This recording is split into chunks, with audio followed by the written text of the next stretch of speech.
धीरज धरना पड़ता है, दुख उठाना पड़ता। साइकिल से आना जाना प्रचार पर जा रहा था, एक शोरूम में खड़ा रहता था गाड़ी, सुबह सुबह बाहर लाइट जलते रहता था और वो गाड़ी को मैं आते जाए देखता। Hallelujah hallelujah. पिता पुत्र पवित्र आत्मा के नाम में हर एक भाई बहन आशीषित हो जाए, ब्लेसिंग हो जाए, सारी समस्याएं सारी चिंताएं निराशाएं इनके जीवन से दूर हो जाए। प्रभु जी इनका जीवन आंसुओं से भर जाए। पिता आज के दिन मैं इन्हें आशीष करता हूँ। पिता हर एक बंद दरवाजे खुल जाए, सारी दुखों और कष्टों और परेशानियों का इनके जीवन में अंत होने पाए। पिता जो भी पिता निराशापन है पिता इनके जीवन में पिता उन सब बाहर जाए और आपकी बड़ी आशीष इनके जीवन में प्रकट होने पाए। घर परिवार में सुख और शांति की धारा बहने पाए, आनंद की धारा बहने पाए और ये आशीषित हो जाए। बीमार है चंगे हो जाए पिता, कर्ज के बंधन टूट जाए, नौकरी की ब्लेसिंग बच्चे की आशीष मिलने पाए, इनके बच्चों का जीवन सफल हो जाए,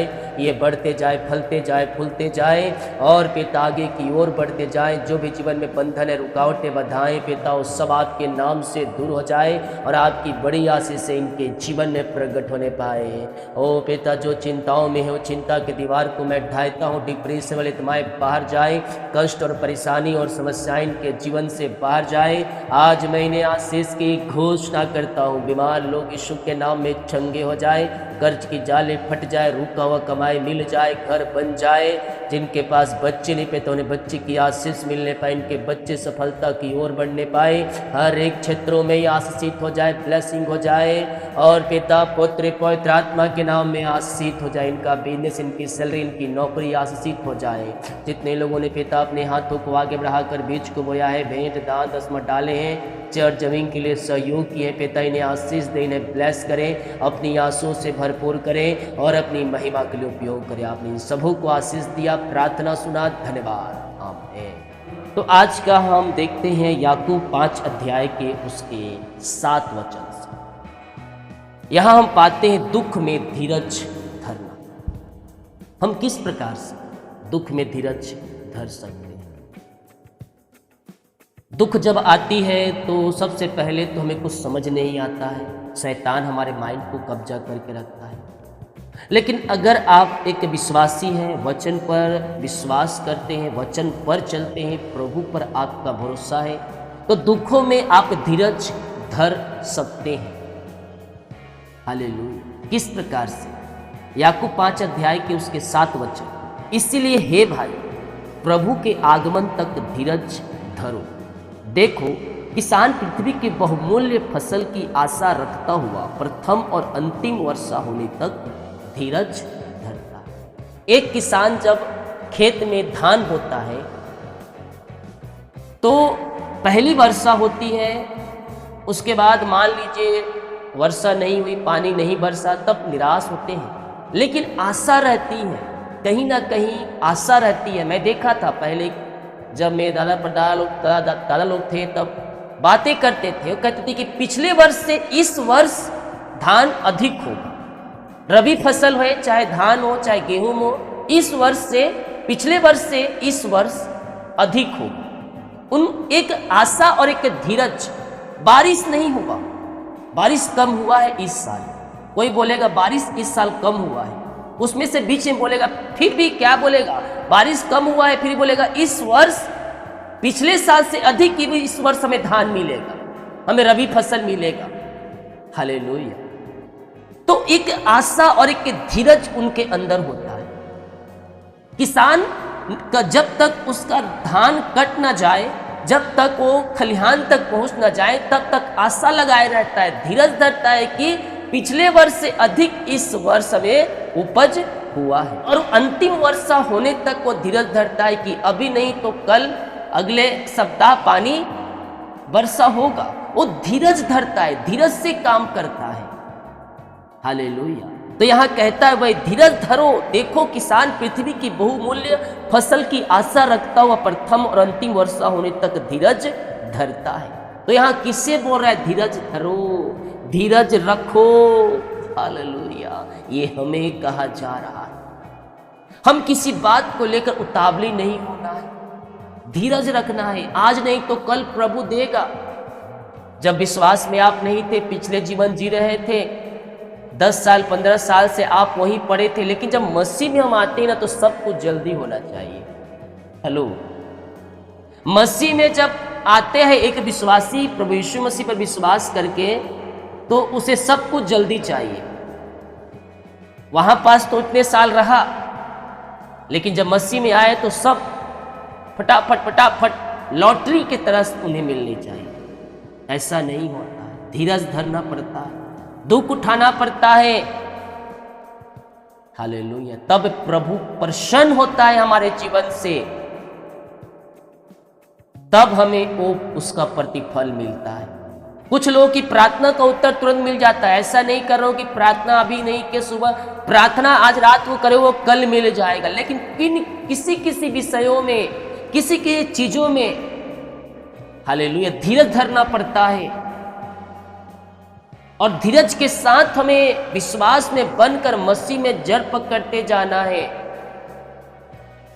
हालेलुया, इसके बाद प्रभु उसका प्रतिफल देता है। 5-6 साल साइकिल से आना जाना, प्रचार काम मैंने किया।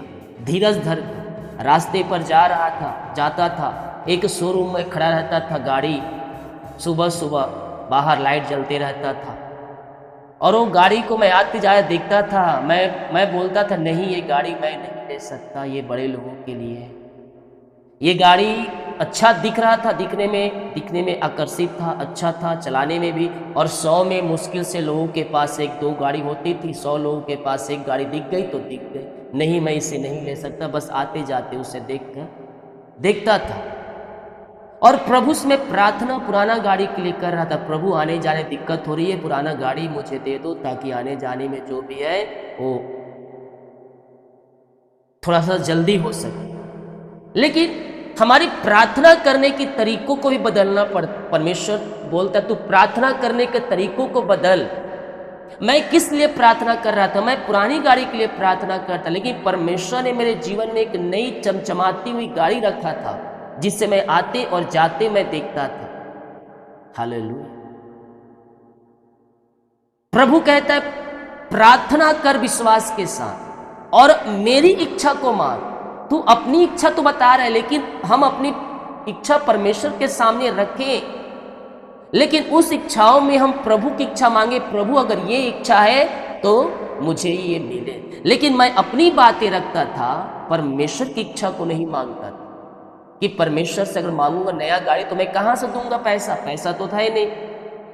लेकिन हम ये भूल जाते हैं यहोवा यीरे जो पहाड़ पर उपाय करने वाला परमेश्वर है, वो आपके लिए नियम बदल देता है, आपके लिए रास्ते को खोल देता है, आपके लिए अद्भुत कार्य करने वाला परमेश्वर। Hallelujah, praise to Jesus. और एक दिन प्रभु ने मुझे उसी गाड़ी को दिया, उसी गाड़ी को जिस गाड़ी को मैं सुबह शाम आते जाते मैं शोरूम में खड़े हुए देखता था। हालेलुया। कैसे? ये प्रभु ने किया है, मैंने नहीं, ये प्रभु ने दिया है। Hallelujah, praise to Jesus. 6-7 साल साइकिल से सफर किया, धीरज धरा, विश्वास रखा, एक टाइम खाना खाया। हालेलुया। दोपहर में उपवास रहा, नाश्ता करके काम किया, लेकिन प्रभु को नहीं भूला, प्रभु को नहीं छोड़ा, प्रभु को दोष नहीं लगाया, बस प्रभु को कहा प्रभु इसका प्रतिफल तो मुझे देगा। हालेलुया। प्रभु को दोष ना लगाए, प्रभु को धन्यवाद दे। 20-20 किलोमीटर साइकिल से आना और जाना, कभी प्रभु के प्रति मेरे अंदर संदेह नहीं आया, प्रभु के प्रति विरुद्ध वाली भावनाएं नहीं आई। बस यही था कि प्रभु तो इसका प्रतिफल मुझे देगा। हालेलुया। प्रभु प्रतिफल देने वाला परमेश्वर है, वो प्रार्थना को सुनने वाला परमेश्वर। हालेलुया। जब आप प्रभु के प्रति ईमानदार रहेंगे तो प्रभु आपके प्रति भी ईमानदार रहेगा। जो तुम मांगोगे ना उससे बेस्ट तुम्हें मिले। मैं 5 साल से पुरानी गाड़ी के लिए प्रार्थना करता, हो सकता था मैं अगर नया गाड़ी के लिए प्रार्थना करता तो मुझे जल्दी मिल जाता, क्योंकि मैं अपनी प्रार्थना कर रहा था ना, अपने मन की प्रार्थना कर रहा था प्रभु से। प्रभु की इच्छा मैं नहीं मांगा था, लेकिन जब प्रभु की इच्छा मांगा, मैंने प्रार्थना करने के तरीकों को बदला कि प्रभु तेरी इच्छा है तो मुझे पुरानी गाड़ी दे, नहीं तो मत दे। हालेलुया। जब अब प्रभु की इच्छा को अपने जीवन में मांगा, प्रभु मुझे बेस्ट दिया। जो मैं मांग रहा था उससे बेस्ट दिया। 100 में 3 लोगों के पास रहने वाला गाड़ी को चला। Hallelujah, praise to Jesus.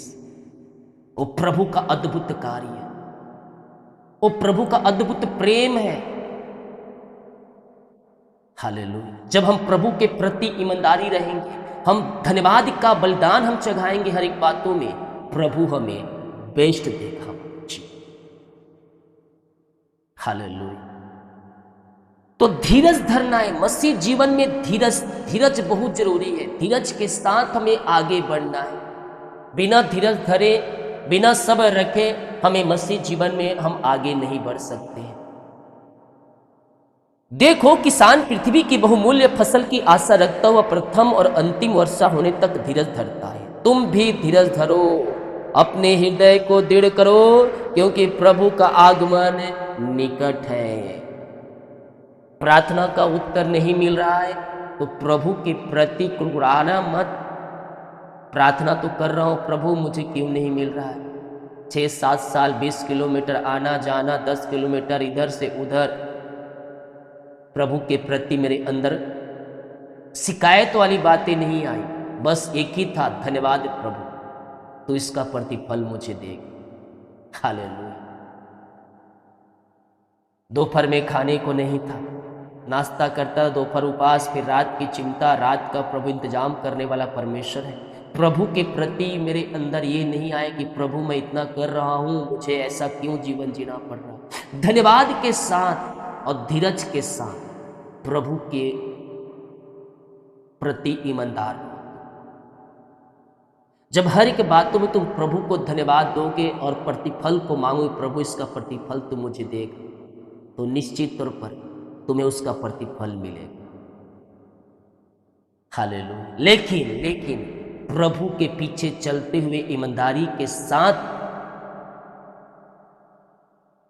प्रभु इसका प्रतिफल तुम्हें देगा।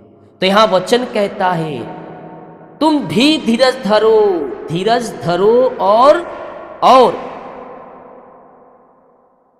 धीरज धरो और अपने हृदय को दृढ़ करो, क्योंकि प्रभु का ना निकट है। हे भाइयों, एक दूसरे पर दोष न लगाओ, ताकि तुम दोषी ना ठहरो।